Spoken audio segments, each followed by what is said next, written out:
Hello, everyone, and welcome to Ridge Church. Whether you are watching online or you are here today in a microsite, we are so honored that you've chosen to spend this time together with us. And if you're new here, we want to extend a special welcome to you, and we'd love for you to let us know. So if you are watching online, we'd love for you to send us an email to info@ridgechurch.net. Or if you're here today at a microsite, before you leave, we would love for you to let us know that you're joining us for the first time, because we'd love to connect with you better, and we've got a cool gift for you as well. So whether you're in your favorite spot on your couch at home watching today, or you're in your favorite spot at a microsite, we hope you enjoy singing together with our band.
It's who you are, and I'm in love.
It's love so undeniable. I can hardly speak. Peace so unexplainable. I can hardly think as you call me. Deeper still as you call me. Deeper still as you call me. Deeper still into love. Love and love, you're a God-given Father. Here you are. It's who you are. It's who you are. And I'm loved by you. It's who I am. It's who I am. It's who I am. Good Father. It's who you are. It's who you are. It's who you are. And I'm loved by you. It's who I am. It's who I am. It's who I am. Said you're perfect in all of your ways. You're perfect in all of your perfect in all. You're perfect in all of your ways to us. I say you're perfect in all of your ways. You're perfect in all of your ways. Said you're perfect in all of your ways to us. You're a good, good Father. It's who you are. It's who you are. It's who you are. And I'm loved by you. It's who I am. It's who I am. It's who I am.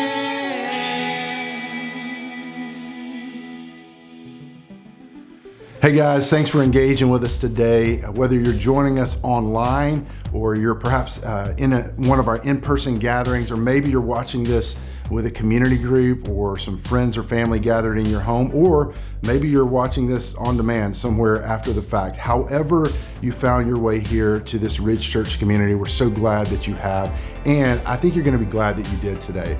We've been in this series for the last couple of weeks where we're talking about emotions, how they just kind of have this way of sneaking into the driver's seat, so to speak, of our lives, and kind of sometimes driving us in a direction that we neither wanted to go nor needed to go. And so today, you're in for a treat. You're going to hear from Andy Stanley. He's the lead pastor of our partner church. And if you've never heard Andy, he's an incredible communicator.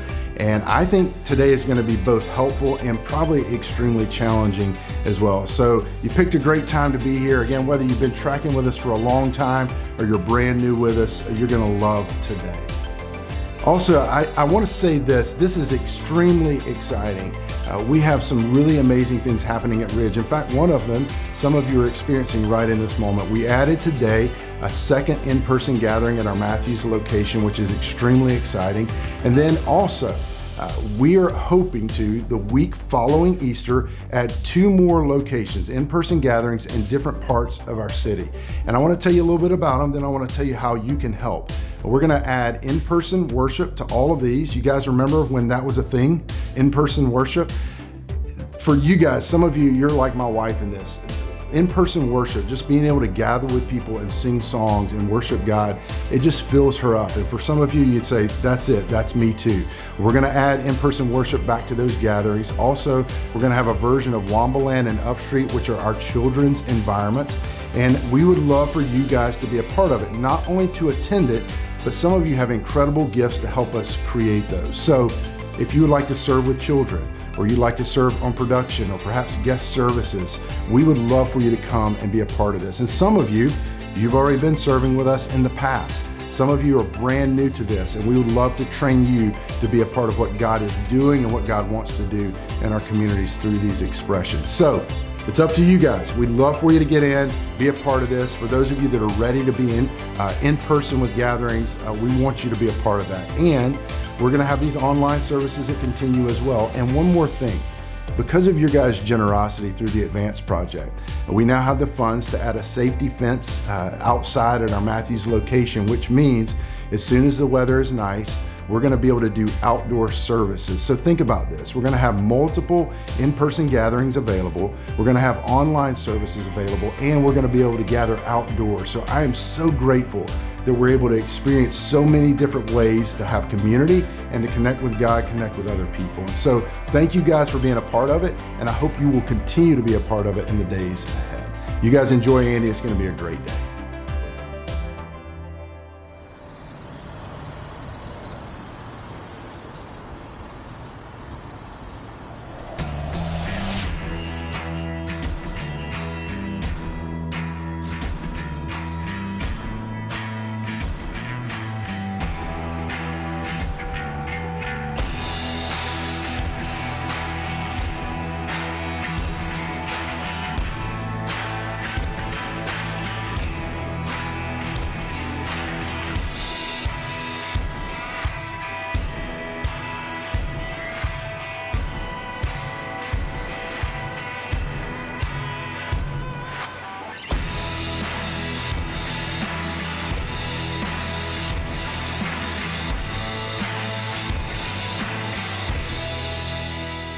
Anybody here been a victim of road rage? Anybody felt a victim? Yeah.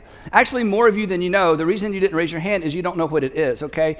But road rage doesn't mean some angry person gets out of their car and marches back to your car in traffic and beats on your windshield. That is road rage, but it's broader than that. Road rage is really, I'll just give you the definition since we're talking about it. Aggressive or angry behavior exhibited by a driver. I bet you knew that. But here's the broad definition. So more of you have been, a victim, hopefully not a perpetrator, but a victim of, or maybe a perpetrator. I didn't ask you to raise your hands. Maybe we should go back. Anyway, behaviors include rude and offensive gestures. So most of us have been, have seen, verbal insults, physical threats, or dangerous driving methods targeted toward another driver or pedestrian, in an effort to intimidate or release frustration. And the thing that's so horrible about road rage is that it's focused on absolute strangers. People who are experiencing road rage, they're mad at someone, they don't even know who it is. They don't even know if it's male or female half the time because your windows are so tinted, right? Now, a percentage of us have experienced or been on, the giving side of some sort of road rage, but probably only a small percentage. But all of us have some sort of rage on the inside of us. All of us have some level of anger. We don't like the word anger because that doesn't sound very sophisticated. We're very sophisticated people, so we say, no, I don't have rage, and I don't have anger. I just have frustration. I'm not angry. I'm frustrated. And frustration sounds so much nicer. Frustration is, you know what? There's something wrong out there, and I'm just responding in here, but it's not me. I'm not the source. I'm just responding to something out there, and whatever it is out there, it just frustrates me, but I'm not angry. I'm just frustrated. So while you're trying to figure out the difference between anger and frustration, I want to go ahead and catch you up on what we're talking about in this series, and then we will come back to that in just a minute. We're in the middle of a series, actually, part 4 of a 6-part series. It's called You're Not the Boss of Me. And we're talking specifically, this is kind of a how-to series, how to say no to the emotions that compete for control. Because all of us have emotions that compete for control of our mouth, and they compete for control of our moods. And Jesus said that the stuff that comes out of us or exudes from us that oftentimes offends other people and puts us at odds with God because it puts us at odds with other people, it actually comes out of us. And the reason it comes out of us is because it was in there to begin with. And the things that come out of us, according to Jesus, actually, he uses the word heart. It comes from our heart. In other words, it comes from us. So in this series, we are learning to monitor our hearts. Because from your heart comes the issues of life, as Solomon said. From our heart come the things that are both good and both bad. And all of us are good at monitoring our behavior. That's how you got here today. That's how you got married. You got a date, got a second date with the same person. You got a job. You're able to keep your job. You got a second interview. We're pretty good at monitoring our behavior. But Jesus is encouraging us and drawing us into a way of life where we monitor our heart. We monitor what's in there, and we monitor what we allow down in there. Because when our emotions, in many cases, take control, things oftentimes get out of control. Whether it's guilt, we talked about that, or envy, we talked about that, or insecurity, or fear. We're going to talk about fear next week. And today, we're talking about anger. And here's what I know about you. This isn't a religious thing. This is just a human thing. Nobody wants anger to be the boss of them, right? I mean, you don't want anger to be your boss. And nobody who loves you wants anger to be the boss of you. And you don't want anger to be the boss of anybody that you love or you have to work with. We've seen what happens when that happens. We've been on the other side of anger or frustration or rage. And when we talk about anger, we're not just talking about extroverted anger, people who lose their temper. You may never raise your voice. You may be more like me. You don't lose your temper, but you're still scary because your moodiness, your silence is deafening. Your silence is intimidating. Your silence is controlling. And you pride yourself because you don't ever extrovert your anger, but you introvert your anger, and it has the same effect on the people closest to you. So whether you shove it down or whether you shut people down, anger is a bad boss. Unless, there is an exception to this, unless it's what I call, and maybe there's a better phrase for this, what I call crusader anger. This is a good anger. Crusader anger is when somebody gets angry at an injustice in the world or evil in the world or a disease in the world, and they finally get so frustrated and so angry, they step out and they say, you know what? Somebody needs to do something about this. So they go to work, and as a result of crusader anger, some incredible things have happened in the world. Child labor laws, women's suffrage, the civil rights movement, we could go on and on and on. All over the world throughout history, there have been men and women who finally got so fed up with something that needed to change. They had kind of this crusader anger, and it drove them to bring about change. But, and this is where we pivot back to most of us, crusader anger reflects concern over what other people aren't getting that they deserve. The frustration and the anger that drives us crazy and messes up our relationships and causes us to look in the mirror at times and think, why did I say that? Why do I think that? Why do I behave that way? Is the anger that comes from what happens when I'm not getting what I'm sure I deserve. When you're not getting what you're sure you deserve. So there's a parallel, there's a similarity. One is constructive. One, as you already know, is extraordinarily destructive.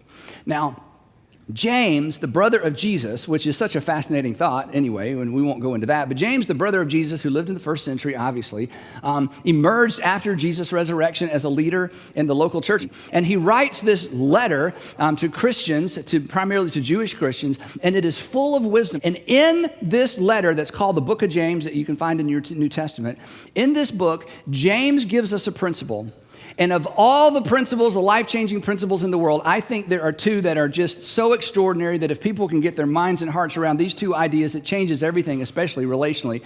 And James gives us one of these principles. So I want to walk you through what James says. It's going to be a little bit offensive maybe. It's going to make you kind of push back a little bit and say, I don't know if it's that simple, but I'm telling you, if you, whatever age you're in, wherever you are in relationships, if you will embrace this principle that James gives to us, it will do more to keep anger from ever becoming the boss of you than anything else you can do. And that's a promise. Here's what James says. He asks two questions. The first one is this. He says, who is wise and understanding among you? And he's not asking anybody to raise their hand, and I'll explain why in a minute. Who is wise and understanding? Wisdom means who has insight.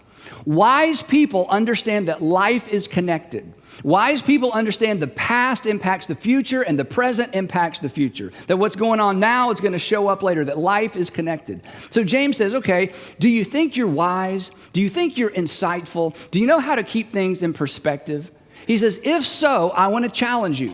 Let me see your wisdom and let me see your understanding by the deeds you do and the humility that comes from wisdom. Because wise people, this is so important, wise people are always humble.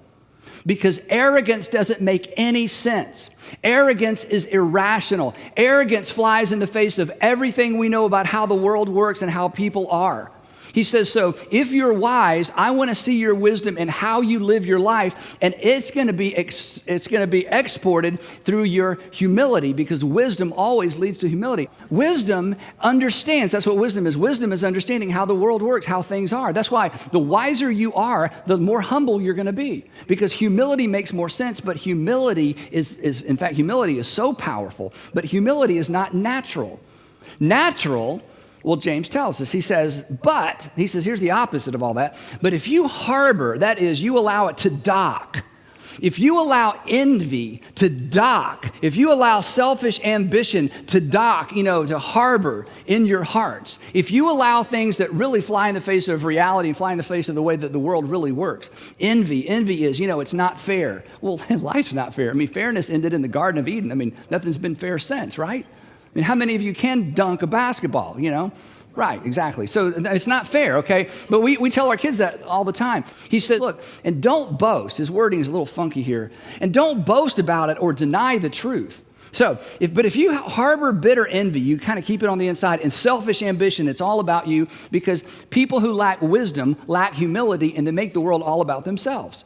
Making the world all about you is not wise. Making the world all about you doesn't even make any sense. He says, but if you're stuck there, if you allow that stuff to harbor in your heart and it becomes the filter through which you live, he said, you're just denying the truth. And wise people don't deny the truth. Wise people live in light of the truth. And then he tells us kind of what we already know. He says, because wherever you find this stuff lodged in a heart, wherever you find somebody deceived into thinking they're more than they really are and they lack wisdom and humility, for where you find this, he says, where you find this envy and selfish ambition, there you find, here it is, there you find disorder and every evil practice. And again, this is kind of his sort of complicated, wordy way of saying what Jesus said, that when things get lodged inside of us, they're eventually coming out of us. And where you have arrogance and a lack of understanding of how the world works and the way things really are and how dependent you are on the people around you and circumstances you had no control over, when you lose sight of that and arrogance gets lodged in your heart, eventually there's going to be disorder and every evil practice. Because people who allow these things to get lodged in their heart are able to justify just about anything. What's on the inside of you is coming for you. What's on the inside of you is coming for the people around you. So at this point, James is writing all this down, and it's like he pauses and thinks, okay, I got to get to the point. So he sort of laid the groundwork, and now he goes for his point. And now he tells us how to keep anger from lodging in our heart and how to keep anger from becoming the boss of us. But he launches into this part of the discussion with another question. And here's the question. He says, so having said all that, think about this. What causes fights? I've said if you have wisdom, you'll have humility, and humility leads to more wisdom and understanding about how the world works. And if you allow bitter envy and selfish ambition to lodge in your heart, then there's going to be disorder and fights. And if you don't believe me, then think about this. Where does that hostility, where do fights come from? What causes fights? What causes conflict? What causes fights, he goes on, and quarrels among you? Now, this is a really interesting question. What causes it? He's asking the question, what's the root cause? When some of you see this question, when some of us see this question, we say, well, James, you're asking the question incorrectly. It's not what, it's who. It's who causes fights and who causes quarrels. And I know the answer to that. It's my mom. She will not mind her own business. I am an adult. I have my own family. And my mom just got to tell me how to parent, what to do. It's my 9th grade son. He knows everything. He knows everything. And the problem is he might really know everything. And everything I do is wrong. And he wins all the arguments. And I feel like, well, how did my 9th grade son get in control of our family? It's my boss. It's the manager at work that, she just, I don't know. There's something about her just grates on me. The problem is not a what, the problem is a who. And James is like, that's why we're talking about this. Because you're wrong. It's a what. It's not a who. And as long as you think it's a who, you will never get to the root of the real what. He says, come on. Who is wise and understanding among you? Don't they really come from your desires that battle inside of you? To which we say, no, they don't. Have you met? You need to meet my boss. Then you would understand the source of my quarrels. You need to meet my wife. I don't know. There's just something going on. You need to meet my husband. He used to be such a gentleman. The source of the fighting and the struggles and the quarrels among you, the source is something going on inside of you. They don't come from his or her inability to see the world the way that you see it, even though that's the way we often see it. Well, I think that, the reason we struggle is because you won't see things my way. And if I could just get you to see things my way, which of course is the right way, if I could just get you to see things my way, then when we wouldn't fight and quarrel, and James says, no, you don't understand the root. And as long as you think the source is out there, you're never going to deal with it, and you're actually going to feed something ugly and dangerous in here. Now, let me pause and say this. This principle, this thing he's teaching us, I'm telling you, it is life-changing. That's not hyperbole. It is relationship-changing. It is relationship healing. In any relationship, if both parties can embrace what James is teaching us and telling us, it changes everything. So let me read the verse again. Don't they come from your desires that battle within you? And the answer is, yes, they do every single time. Because the reason we fight and the reason we quarrel and the reason we're angry is because there's something we want that we aren't getting. There's something we want that we aren't getting. There's something I want. I want respect from him, and I'm not getting respect. I just want you to come home on time because we talked about this 10 times, and you promised, and you won't come home on time. I just want you to give me a fair shot. I just want credit for my ideas. I'm upset, and I'm frustrated, and anybody that hears my story says, you're right, but the root of it is not out there. The root of it is in here because I'm not getting what I want. To which I know how you respond. You respond the same way I do. But wait a minute. But I earned it. Right. You earned it. And you want to get what you earned, right? Yeah, and you're not getting what you earned, right? So you're not getting what you want. Oh, well, yeah. But they promised. I mean, come on. They promised, and they didn't keep their promise. Right. So you want them to keep their promise. Yeah. So you're not getting what you want. Yeah. Okay, but it wasn't even just. I mean, what they did, anybody who heard my story, what they did wasn't fair. I know. And you want what's fair, don't you? Yes, I want what's fair. You're not getting what's fair, are you? No, you're not getting what you want. And I'm just telling you, if you can pause in the moment when the frustration or anger or rage or whatever word you want to use starts rising, and you can pause in the moment and recognize, you know what the problem is? Part of the problem is me. Now, see, parents, this should be so intuitive for us, right? If you're a parent and you have 2 little kids, or at any point had 2 little kids, because you're driving, remember, you got one hand on the wheel and one hand on the back seat, or 2 rows, and you're going, stop it, be quiet, and your kids are back here negotiating, going, he, she, and you're going, it doesn't matter. It doesn't matter. I don't need to be the judge. I'm just the jury. You're both guilty, so be quiet and quit touching her and get on the, why? Because as the parent, the problem isn't really the presenting problem. The problem is there's 2 kids in the back seat, and they both want something, and neither one of them are getting what they want. And it's like our Heavenly Father's going, there's a reason I ask you to call me Heavenly Father, because you're still like children. And at the source, at the root of every single argument and quarrel you've ever had, at the source, the root, the source is not out there. It starts right here. You want something, and you're not getting it. And I'm telling you, the moment you begin to embrace this as a lifestyle, the temperature goes down, and anger will no longer be the boss of you. It won't control, as we're going to see, your moods or your mouth. Now, James goes on because he knows he's got to say this 2 or 3 more times because it's too easy to miss. He says, you desire, but you do not have, so you kill. And we're like, okay, that's got to be hyperbole. Well, it is, but it isn't. His point is this, and this is what should cause all of us to stop and at least consider whether or not this is true. His point is this. He's saying, look, if you don't recognize that the source and the root is in here, not out there, you will carry the potential to take things to an unhealthy, destructive extreme. As long as you think it's him, don't miss this, as long as you think it's him, and since you can't control him, you will feel like you have an excuse not to control you.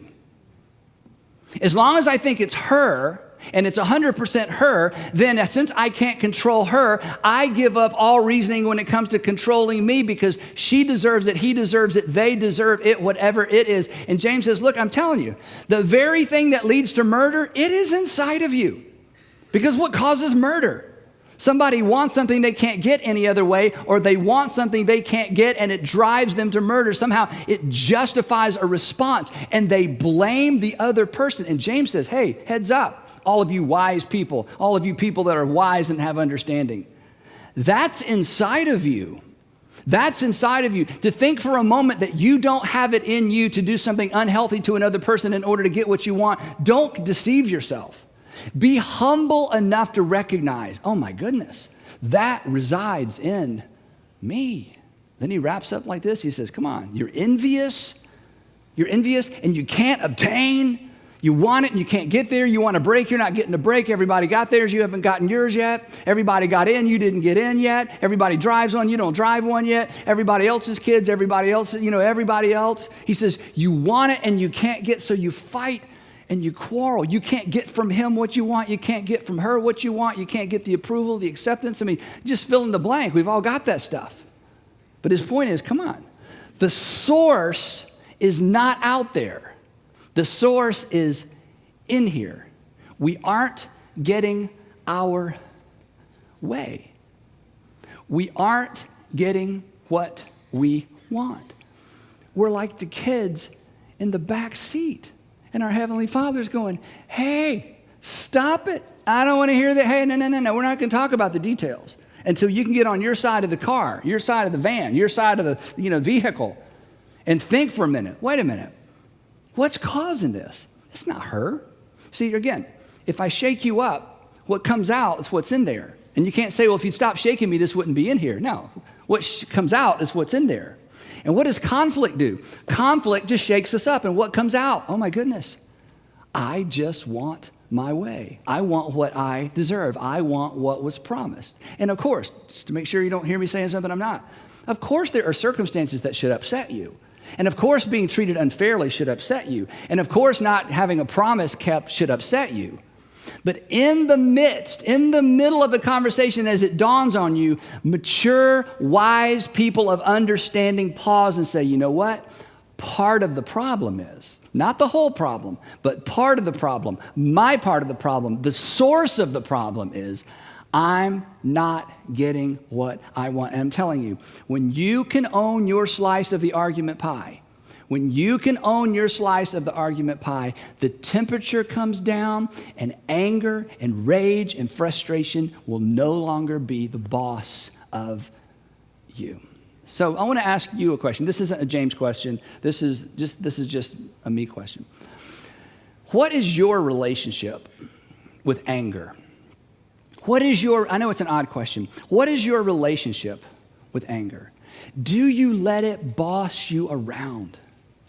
Do you allow it to get in control of your mouth or your mood?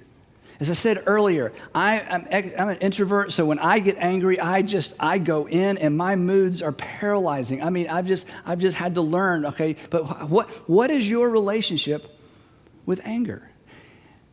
And are you ready to put an end to that? Or let me ask it a different way. If I were to ask your husband or your wife or your best friend, your roommate, your boyfriend, your girlfriend, your best friend, hey, what is her talking about you? What is her talking about you? What is his relationship with anger? What would they say? And do you allow it to be the boss of you? Do you allow it to be the boss of you in one particular relationship because there's just somebody who just gets to you? Do you allow it to be the boss of you with certain kinds of people because those certain kinds of people, they just get to you? Is it the boss of you in one particular environment? Maybe just at home. Everybody at work just thinks you're the finest, kindest, amazing, most amazing person, and folks at home are walking around on eggshells. Are you ready to put an end to that? To do that, you'll have to humble yourself. This calls for humility. Humility is the most logical thing we can ever do. Humility makes sense. Arrogance makes no sense. Pride makes no sense. Arrogance and pride never lead anywhere good. Humility says, you know what? It's not all my fault. But you know what? I'm going to own my part of it. And I'm going to own my part of it to where anger no longer controls my mouth or my mood.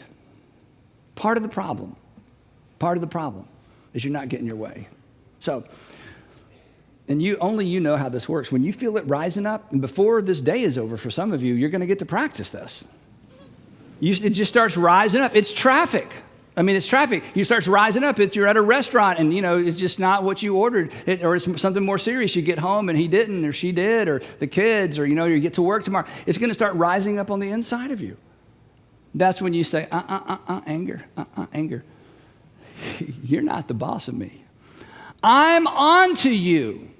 You want me to think it's him. You want me to think it's her. You want me to think it's them. But anger, I'm on to you.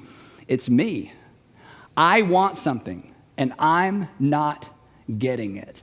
And anger, I'm owning my slice of the pie, and you will not control my mouth, and you will not control my mood. And besides, and I've said this every week, if you're a Christian, or if you're a Jesus follower, I like the phrase Jesus follower. If you're a Jesus follower, you already have a boss of you, right? Jesus. That's why we use the word Lord, boss. You already have a boss of you, who, by the way, didn't get everything he wanted either. In fact, you have a boss who said no to himself so he could give you what you needed most. You have a boss, you have a Lord who said no to himself so that he could give you precisely what you needed most. The Apostle Paul captured this in beautiful language, and I'll close with this. He said this, talking about Jesus. Who, again, you're a Jesus follower, and he said, follow me. He said, who, Jesus, talking about Jesus, being in the very nature God. So what does God get? Well, God should get whatever he wants. What does God deserve? Whatever God deserves. What should come God's way, and everything that should just go God's way. Who, being in very nature God, did not consider equality with God something to be used to his own advantage. So, on multiple occasions, Jesus doesn't get what he wants. Jesus doesn't get what he deserves, and he never powered up. He never walked in and said, okay, I'm Jesus. Okay, if you've not been paying attention, I'm Jesus. So you sit down and you shut up, and I want the corner table, and I know they got here first, but ask them to move. I'm Jesus, come on. Paul said he never did that. Instead, he humbled himself. Look at this next phrase. Rather, he made himself nothing. He chose nothing over something on behalf of the world and on behalf of you by taking the very nature of a servant. And then Paul in the same passage says, now Christians, now Jesus followers, here's what this looks like to follow Jesus. Here's what it looks like to take this idea and to live it out in the real world. And here's what he says. In your relationships with one another, in your relationships with one another, in your relationship with your father, your mother, that roommate, the boyfriend, the girlfriend, that cousin, that brother-in-law, that said what, in your relationships with one another, have the same mindset as Christ Jesus, who humbled himself. And how far did he go? How low did he go? Who humbled himself by dying, and not dying just any death, Paul says, but death on a cross. It's okay not to get everything you want. It's okay not to get everything you deserve. In fact, it is better not to get everything you want and everything you deserve if that's what it takes to keep anger from being the boss of you. You see, one of the reasons following Jesus will make your life better, and one of the reasons that following Jesus makes us better at life, is that Jesus will always nudge us away from self-centeredness and arrogance to other-centeredness and humility. Jesus will always nudge you away from self-centeredness and arrogance toward other-centeredness and humility. And listen, when you move toward other-centeredness and humility, your life gets bigger and your life gets better. And you will be free to live a life where anger is not the boss of you. Hey, thanks again for joining us today. We're super excited that you guys are a part of what's happening and what God's doing through Ridge Church. Just two quick reminders, some of which I mentioned earlier. We now have 2 times available at our Matthews location for in-person gatherings. So if you've not experienced that and you're comfortable and ready to be out and about, we would love for you to be a part of that. And the other is this, we're trying to launch 2 more locations the week following Easter, different places in our city. So we'd love for you to come be a part of our Matthews location, experience it, and then train to be a volunteer in Wombaland or Upstreet or production or guest services to help us bring this to other communities. So thanks for being a part of this. Join us in a microsite. Keep joining with us online, and thanks for being a part of Ridge.